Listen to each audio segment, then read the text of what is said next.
சங்கீதம் 91 14, 15, 16 வசனத்தை நான் மறுபடியும் வாசிக்கிறேன். அவன் என்னிடத்தில் வாஞ்சையாய் இருக்கிறபடியால் அவனை விடுவிப்பேன். என் நாமத்தை அவன் அறிந்திருக்கிறபடியால் அவனை உயர்ந்த அடைக்கலத்திலே வைப்பேன். அவன் என்னை நோக்கி கூப்பிடுவான், நான் அவனுக்கு மறு உத்தரவு அருளி செய்வேன். ஆபத்தில் நானே அவனோடு இருந்து அவனை தப்புவித்து அவனை கனப்படுத்துவேன். நீடித்த நாட்களால் அவனை திருப்தியாக்கி என் ரட்சிப்பை அவனுக்கு காண்பிப்பேன். கர்த்தர் நல்லவராயிருக்கிறார்.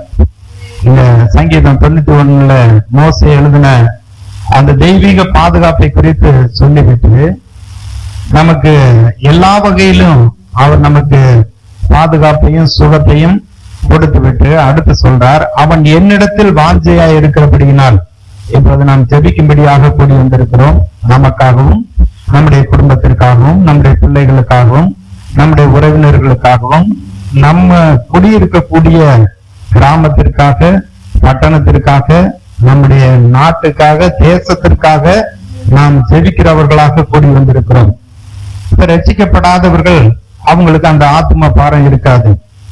அவங்க பிரச்சனை தீர வேண்டும், வியாதி போக வேண்டும், சமாதானம் வேணும், விடுதலைக்கான காரியத்தை கேட்கிறார்கள். நல்லது, அதையும் ஆண்டவர் கொடுக்க ஆயத்தமா இருக்கிறார். முதலாவது அவர்கள் இயேசுவை